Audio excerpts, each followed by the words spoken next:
bien-aimés dans le Seigneur, merci pour votre fidélité à cette émission chrétienne Lampe de l'Éternel, une émission qui vous bénit, qui vous donne la lumière au travers de la parole de Dieu. Aujourd'hui, nous recevons l'homme de Dieu, le révérend pasteur Ghislain Yampompo de l'Église de Dieu des chrétiens rachetés. Il a une parole de la part de l'Éternel pour vous bénir. Suivez et soyez d'avance bénis. Fidèles téléspectateurs, bonjour, que Dieu vous bénisse. Encore une fois, soyez les bienvenus à notre émission Lampe de l'Éternel. Ça fait un bon bout de temps qu'on ne s'est plus vu, mais on est là, on doit continuer maintenant avec notre série, la série que nous avions commencé l'autre fois. Nous étions en train de parler de la puissance de la foi. Et là, nous sommes dans le volume 9, là où nous allons continuer et essayer encore de présenter une autre façon de cette foi dont nous avons assez parlé. Vous qui avez été fidèles jusqu'à présent, que Dieu vous bénisse. Et vous qui allez nous prendre en cours, que Dieu vous bénisse aussi. Je vous demanderai d'être vraiment attentifs afin que la pensée que Dieu a pour nous aujourd'hui nous soit réellement communiquée et qu'en fin de toute chose, que nous puissions être en mesure d'agir selon la parole de Dieu.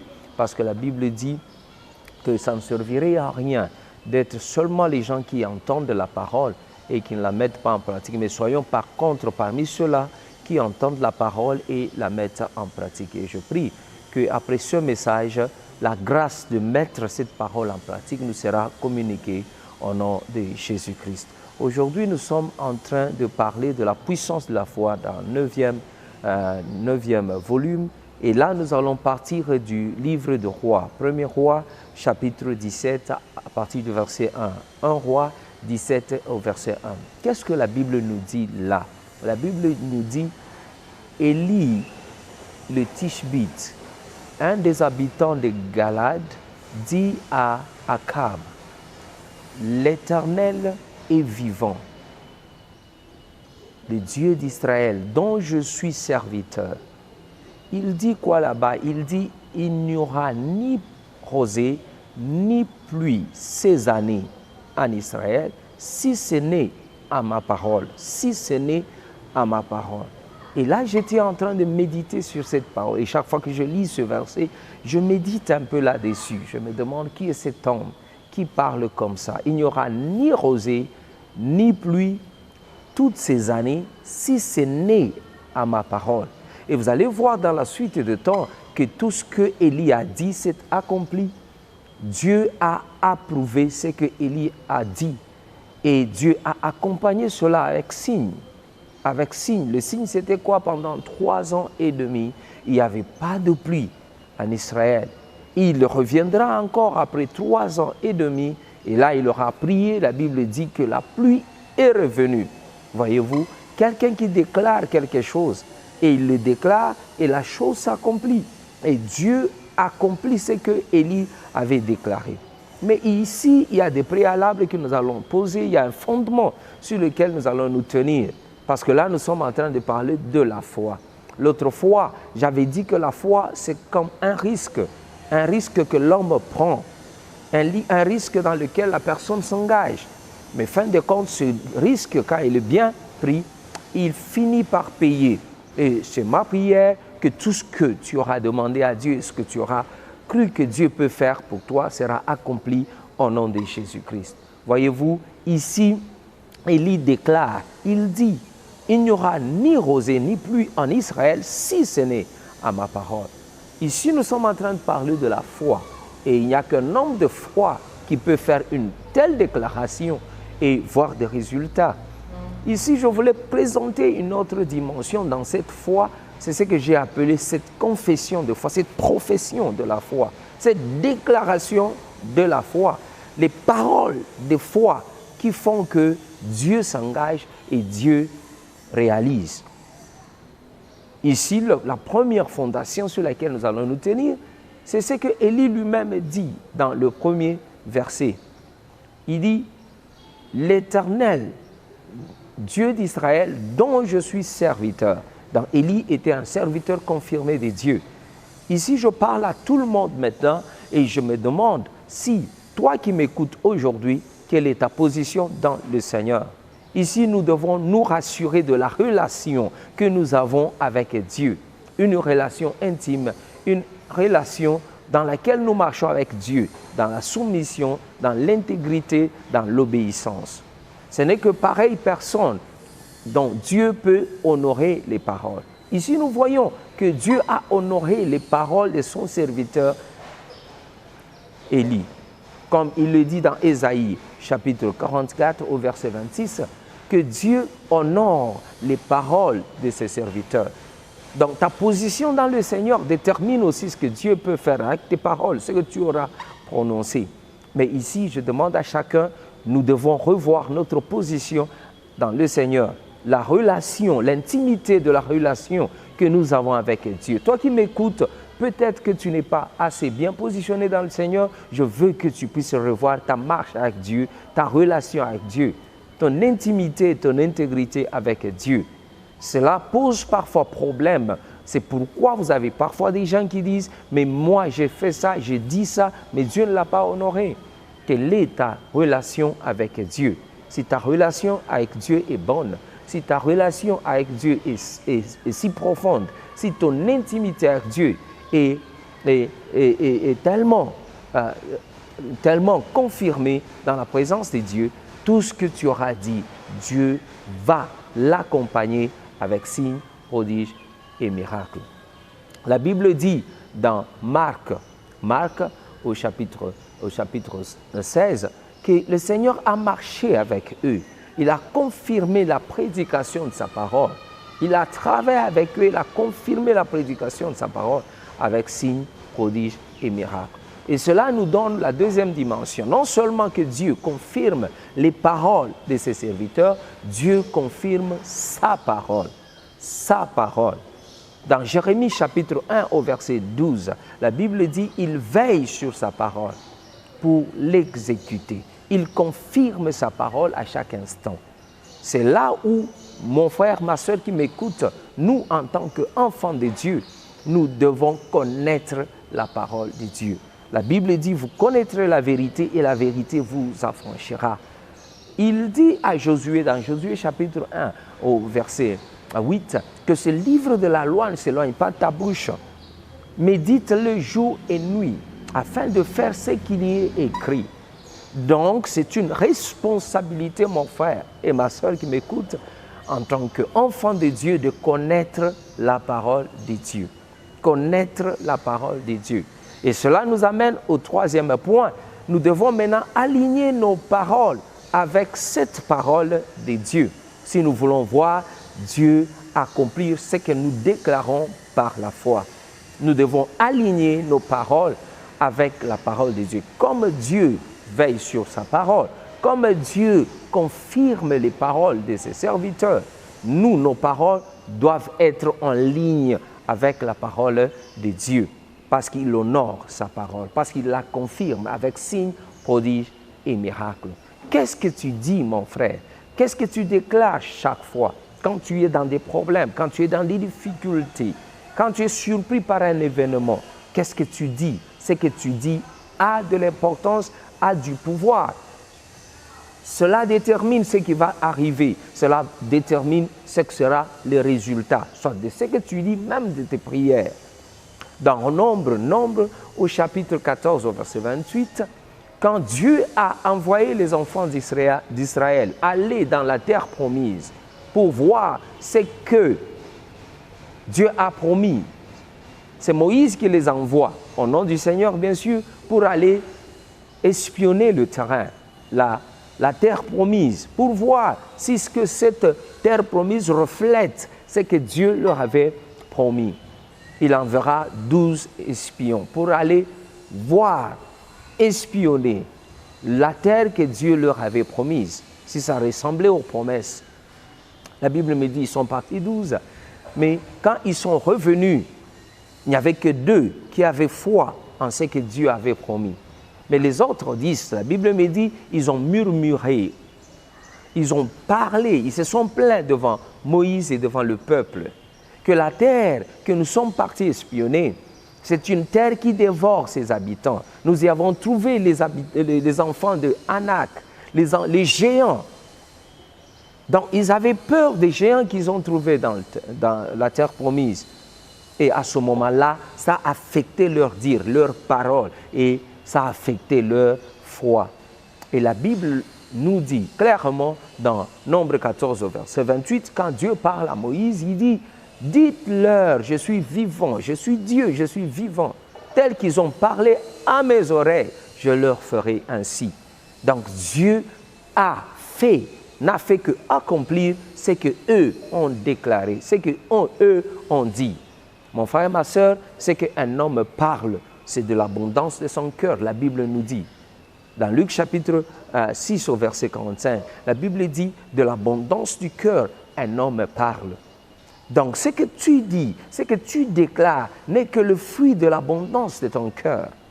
C'est-à-dire, cette abondance de cœur reflète le niveau de ta foi. Tu as déjà médité, tu as déjà pensé.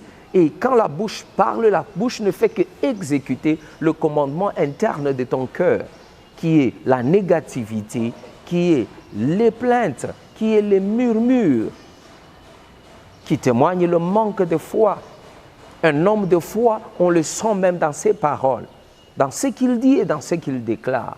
Dans Proverbe chapitre 18, verset 21, la Bible me dit « La vie et la mort sont au pouvoir de la langue. Et celui qui aime la langue en mangera les fruits. » Mais quel fruit que tu vas manger? Qu'est-ce que tu déclares dans ta bouche? Ce qu'un homme déclare ne reflète que son cœur. Et ce que ton cœur remplit, ce n'est que la foi. Ça reflète ta foi. Quelqu'un qui a la foi ne remplit jamais son cœur de doute, d'hésitation, d'inquiétude. Mais là, les enfants d'Israël ont démontré qu'ils n'avaient plus foi en Dieu. Leur cœur était plein de doutes, d'inquiétude, parce qu'ils ont rencontré les géants, parce qu'ils ont rencontré les fils d'Anak dans le terrain. Et ils ont même dit eux-mêmes que c'était une terre qui bouffait ses habitants, qui avalait ses habitants. Je n'en ai jamais vu. Mais eux, parce qu'ils n'avaient plus la foi, ils commençaient à voir cette terre comme une terre qui allait les détruire, alors que Dieu leur avait déjà donné un héritage comme une terre de bénédiction, une terre de promesses. Mon frère, ma soeur, qu'est-ce que tu dis de ta vie? Qu'est-ce que tu déclares de ta vie? Il y a beaucoup de gens qui détruisent même leur propre prière par une confession négative. Tu as assez prié, tu as beau prier toute la nuit, tu as prié peut-être pendant des retraites, des jeûnes même de prière. Mais juste après, qu'est-ce que tu dis de la chose que tu as demandé à Dieu? La Bible me dit dans Jacques chapitre 1 au verset 5 au verset 8 que celui qui demande à Dieu, qu'il le demande sincèrement sans avoir douté, parce que celui qui doute, il est comme un homme irrésolu. Il est comme les vagues de la mer qui sont balancées ci et là. Et que pareille personne ne s'imagine qu'il aura quoi que ce soit de l'Éternel. C'est un homme irrésolu. Mon frère, ma soeur, tu peux détruire ta prière par des mauvaises confessions, par des confessions négatives qui démontrent le manque de foi. Beaucoup de gens sont allés à l'encontre de leur propre prière par des déclarations négatives. Voyez-vous, ici Dieu dit à Israël, tel que vous avez dit à mes oreilles, moi l'Éternel, je le ferai pour vous. Mon frère, ma soeur, qu'est-ce que tu dis pour ton mariage? Qu'est-ce que tu dis pour ta santé? Qu'est-ce que tu dis pour ta finance? Parfois, il m'arrivait, j'entre dans un bus, j'entends des gens qui parlent même négativement contre le pays, disant que ce pays, nous partons où avec ce pays? Ce serait mieux de le vendre. Et même si on vendait un pays, on t'en donne l'argent, toi tu seras où? Tu seras esclave par rapport à celui qui a acheté ce pays. Parfois des petites paroles que nous déclarons témoignent déjà de la foi que nous avons. Et ces paroles vont à l'encontre de notre vie et ça nous détruit. Mon frère, ma soeur, toi qui m'as pris en cours, tu dois veiller sur ce que tu dis. Tu dois veiller sur ce que tu dis. Les Français disent « les murs ont des oreilles ». Mais moi, je dirais que dans le monde spirituel, il y a des oreilles qui nous écoutent, qui nous entendent, qui vont parfois à l'encontre de notre vie parce qu'on a mal parlé contre notre vie. ce que tu dis arrivera sûrement, que tu le veuilles ou pas. Les Français disent encore que les écrits restent, les paroles s'envolent. Mais moi je dirais, ces paroles qui s'envolent, ça va où? Ça va dans le spirituel. Et avant que vous ne soyez, ça revient sur notre vie et ça nous contrôle. C'est ma prière ce jour-ci. Si tu as dit des mauvaises paroles qui ont commencé à travailler contre ta vie, aujourd'hui, par la puissance du Saint-Esprit, que Dieu annule ces paroles, que Dieu les détruise au nom de Jésus-Christ. Le monde spirituel, c'est un monde vraiment compliqué pour les gens qui prennent leur vie à la légère. Tu ne peux pas relâcher des paroles comme ça à la légère parce que ces paroles travailleront contre toi. La vie et la mort sont au pouvoir de la langue. Quand nous parlons de bénédiction, quand nous parlons de malédiction, ce sont des prononciations. Quand on parle de bénédiction, ce sont des déclarations positives qui contribuent à ta vie, donc qui mobilisent les forces positives pour bénir, pour venir accomplir ce que ces paroles disent sur ta vie. Et quand tu déclares des malédictions ou des paroles négatives, c'est-à-dire tu mobilises le surnaturel sur ta propre vie contre ta propre vie. Mon frère, ma soeur qui m'écoute aujourd'hui, change ton langage, change tes paroles et ta vie changera. Ce que tu diras engagera Dieu en ta faveur ou bien fera que Dieu reste en dehors de ta vie. Nous avons des témoignages dans la Bible d'une femme. Je vais donner l'exemple de cette femme qui avait l'issue de sang. La Bible me dit, elle s'est dit en elle-même que si jamais je m'approche de Jésus et si je touche le bord de son habit, je serai guéri. Vous allez retrouver ça dans Matthieu chapitre 9 au verset 21. Elle s'est dit en elle-même. Elle a parlé au fond d'elle-même. Ici, ça m'ouvre une parenthèse. La foi, c'est aussi un langage interne. C'est ton homme interne qui parle, soit en faveur de la situation ou en défaveur. Et je t'ai déjà dit, quand tu alignes tes paroles avec la parole de Dieu, c'est-à-dire tu crois à la parole de Dieu, tu crois à ce que Dieu a dit et qu'il est capable de le faire. Tu fais confiance en Dieu. C'est ton langage interne qui dit et qui te parle à toi-même que ce que Dieu a dit, il le fera. Ici, cette femme s'est dit à elle-même que si seulement je touche l'habit de Jésus, je serai guéri.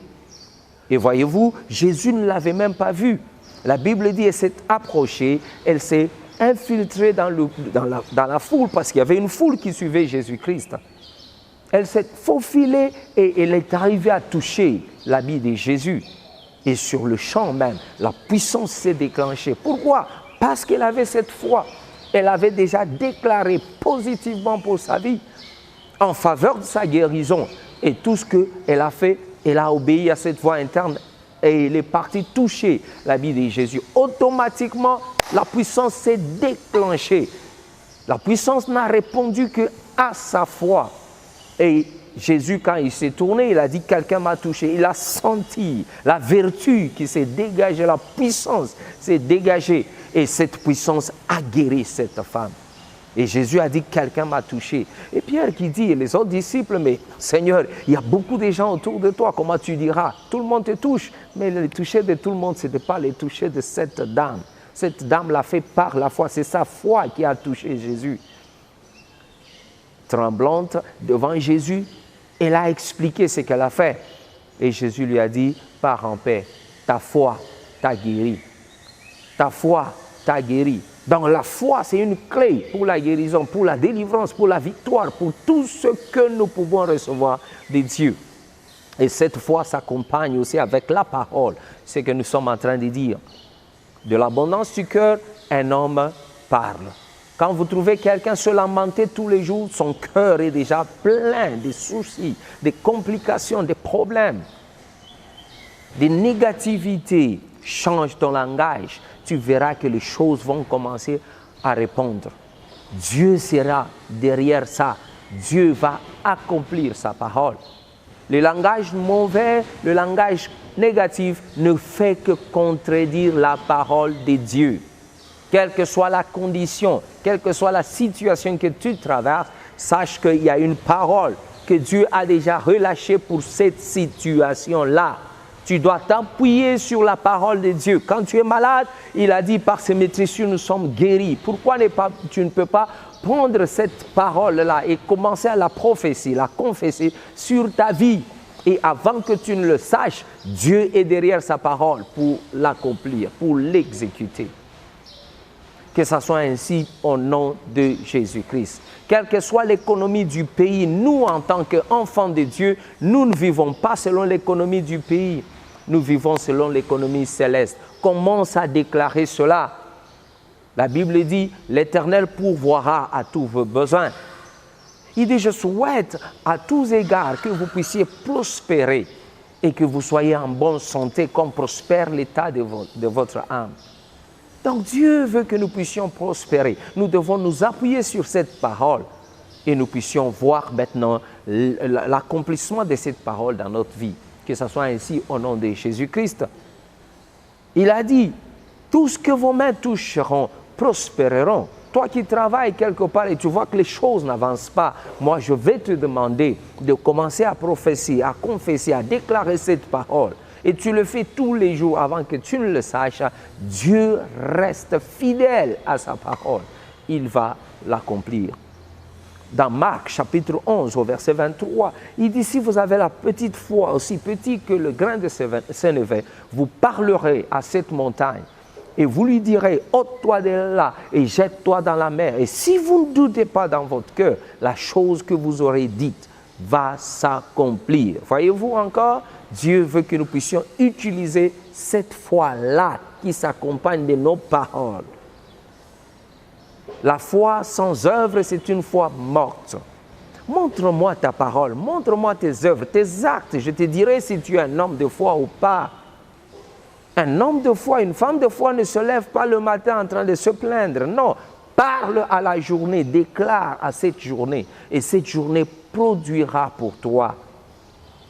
Je vous donne toujours l'exemple et je le répète toujours dans Luc chapitre 5, l'histoire de Pierre qui a pêché toute la journée, ou toute la nuit, pardon, là où il n'a pas saisi un seul poisson. Mais quand Jésus est venu avec sa parole, il a dit, Seigneur, j'ai essayé toute la nuit, je n'ai pas pu, mais sur ta parole, sur base de ta parole, je jette encore. Il a changé son langage à l'immédiat. Son langage, c'était, toute la nuit, je n'ai pas eu un seul poisson. Mais à l'immédiat, quand il a entendu cette parole qui lui a donné la foi, car la foi vient de ce que l'on entend, et ce que l'on entend, c'est la parole de Dieu, ça a réveillé sa foi. Il dit, mais sur ta parole, je jette encore le filet. C'est-à-dire, je jette le filet vient détruire ce qu'il avait dit avant. Aujourd'hui, exerce-toi à proclamer la parole de Dieu dans ta vie. Je le répète et je le dis toujours, c'est cette parole-là qui a créé le ciel et la terre, qui peut tout créer, même là où il n'y avait rien. Moi, je suis confiant et j'ai la foi que Dieu va le créer pour toi.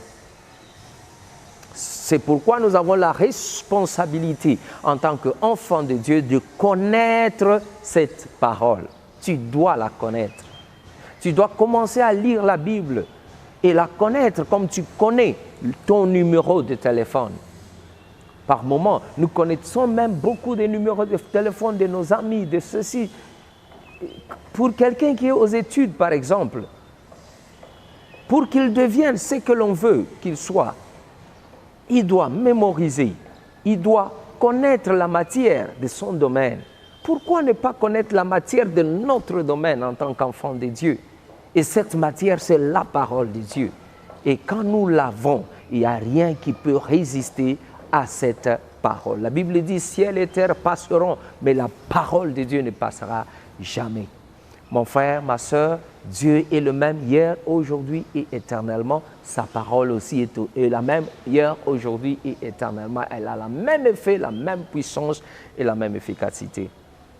C'est pourquoi je veux que maintenant là, que tu ne vois pas les problèmes, que ta bouche ne déclare jamais toujours les problèmes que tu as. Change. ta façon de parler. Et tu verras que les situations autour de toi vont commencer à te répondre à cette parole. Pendant 3 ans et demi, il n'y avait plus de pluie en Israël selon les paroles d'Élie. Dieu honore les paroles des gens de la foi, des gens qui le craignent, des gens qui font confiance en Dieu, qui font confiance en sa parole et en ses promesses. Il honore sa parole pour montrer qu'il reste Dieu vivant et qu'il est fidèle à sa parole. Mon frère, ma soeur, toi qui m'écoutes, tu ne m'as pas écouté aujourd'hui par hasard. Dieu a voulu que tu m'écoutes pour que ton niveau de foi puisse changer, pour que ce que tu croyais que c'était impossible, à partir d'aujourd'hui que tu le vois que c'est possible. Commence à les déclarer, commence à les prophétiser et tu vas voir que ça va s'accomplir au nom de Jésus-Christ.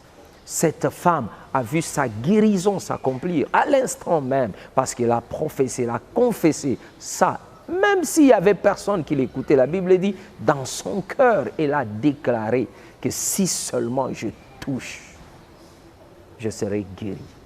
Dieu aime les paroles qui marchent avec sa parole. Dieu aime les paroles qui montrent qu'on a confiance en lui. Dieu aime les paroles qui montrent que sa parole reste vraie. Et quand tu le fais, il va l'honorer.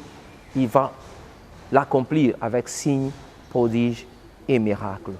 Que tu reçoives ta guérison aujourd'hui même au nom de Jésus. Cette situation qui ne marchait pas, que ça commence à marcher dès aujourd'hui au nom de Jésus-Christ. Jésus-Christ reste le même hier, aujourd'hui et éternellement. Il ne reviendra pas faire encore une autre Bible aujourd'hui. Non, la même Bible nous accompagne avec les mêmes effets depuis des années et des années. Que Dieu vous bénisse. Si vous nous avez pris en cours et vous vous rendez compte que cette parole vous a touché et que vous voulez vraiment dédier votre vie à Jésus-Christ et l'accepter comme Seigneur et Sauveur, je vous inviterai à le faire maintenant même.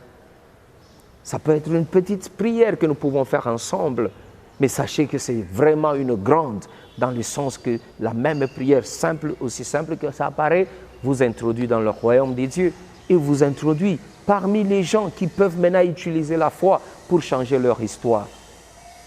La foi, c'est un instrument qui peut changer ton histoire. Mon frère, j'ai toujours dit aux gens que ma vie, c'est un témoignage de la foi. C'est un témoignage de la foi. Que Dieu vous bénisse. Il peut le faire aussi pour vous. Donc, si vous êtes prêts à faire cette prière, vous allez le faire avec moi. Vous allez dire, Seigneur, merci pour l'opportunité d'entendre cette parole. Je sais que je suis pécheur, mais je demande pardon. Pardonne tous mes péchés. Seigneur Jésus, viens dans ma vie, entre dans mon cœur, sois mon Seigneur et mon Sauveur. Inscris mon nom dans le livre de vie. Je suis prêt à te suivre pour le reste de ma vie. Merci Père pour ton amour. Au nom puissant de Jésus. Amen. Si vous avez fait cette prière aussi simple que ça paraît, vous êtes devenu enfant de Dieu. Cherchez une église là où la vraie parole de Dieu est prêchée, là où Christ est prêché. Et je vous demanderai de vous joindre à une telle église, là où vous serez nourris dans la parole de Dieu. Et si vous n'en avez pas trouvé une, moi je vais vous inviter là où je suis. Nous sommes l'église des dieux des chrétiens rachetés. Nous sommes sur l'avenue Sayo, au 2385, dans la commune de Kasavubu. Et là, nous sommes dans des différents programmes, chaque mardi de 17h à 19h30, chaque jeudi de 17h30 à 19h30 et chaque dimanche, c'est de 8h à 11h30. Et nos numéros de contact, c'est le 089 54 23 660, le 082 69 95 005. C'est aussi le 099 70 21 456. C'est aussi le 081 065 10 82. Que Dieu vous bénisse. Bien-aimés dans le Seigneur, je crois que Dieu vous a parlé, il vous a visité à travers son serviteur, le révérend pasteur Ghislain Yampompo de l'Église de Dieu des chrétiens rachetés. Si vous avez des questions, vous avez des problèmes, ou soit vous êtes affaibli par des situations qui vous dérangent, n'hésitez pas de nous contacter sur notre numéro qui est affiché au bas de vos écrans. Nous prenons rendez-vous le samedi prochain à 17h30 et le jeudi à 13h30. Que l'Éternel Dieu vous fasse du bien. À la prochaine.